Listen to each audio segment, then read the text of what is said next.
C'est le berceau chinois du bouddhisme et des arts martiaux. Un lieu de plus de 1500 ans d'existence, une légende faite de méditation et de spiritualité pour chacun de ses moines combattants.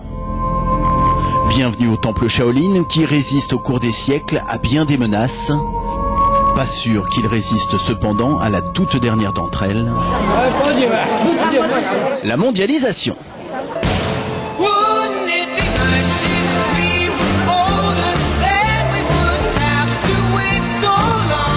Le temple Shaolin désormais, c'est 1 500 000 touristes chaque année.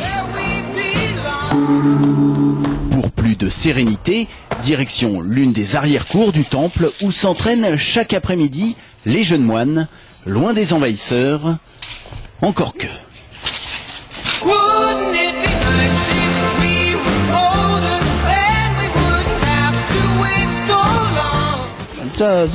Les touristes, ils nous gênent pas. Simplement, on leur demande de pas trop s'approcher, ça pourrait être dangereux. Shaolin, en plein cœur des montagnes du Henan, c'est désormais l'histoire d'une spiritualité élevée au rang de parc d'attractions. Pour 100 yuan par personne, environ 10 € l'entrée, vous accédez au site historique réaménagé façon Disneyland.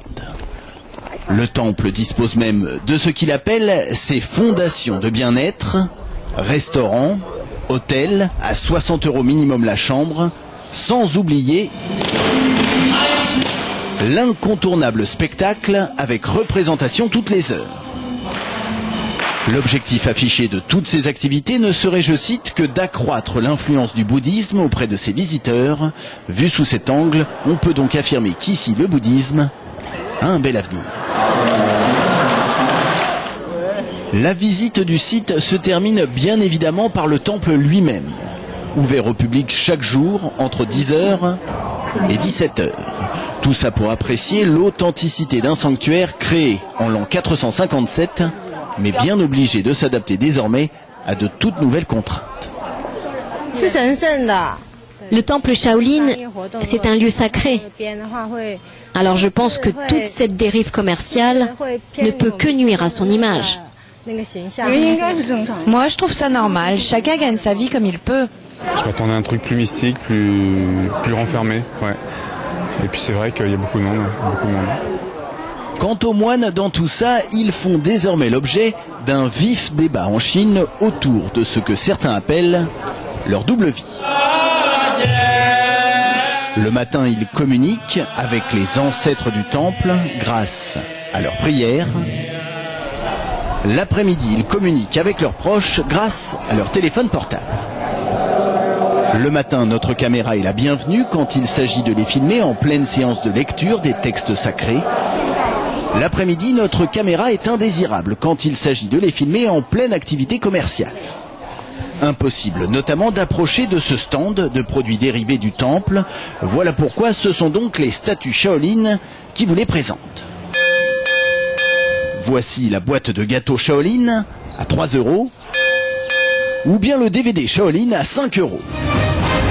DVD dans lequel vous pouvez revoir toutes les grandes émissions de télévision réalisées en direct du temple. Vous ferez aussi la connaissance du grand patron de Shaolin, Shi Yongxin, titulaire d'un diplôme de management. C'est lui qui est à l'origine de toute cette révolution culturelle. Pour le rencontrer et s'adresser ici, au bureau de relations presse, sans oublier de verser une contribution financière à celui que certains surnomment le PDG en soutane. Pourquoi passer un diplôme de management quand on est moine? Question suivante. Pourquoi les moines ne veulent pas être filmés quand ils vendent des produits? Vous avez d'autres questions? En fait, nous ne faisons que nous adapter à l'évolution de la société. Nous vivons avec notre époque. Et cette époque, c'est la mondialisation. Shaolin, ou le symbole même d'un patrimoine culturel chinois aujourd'hui menacé par la modernisation accélérée du pays. Le risque, pour ce temple légendaire, y perdre son âme, à l'image de ces statues du site, certifiées en bronze, mais qui entre nous sonnent un peu faux.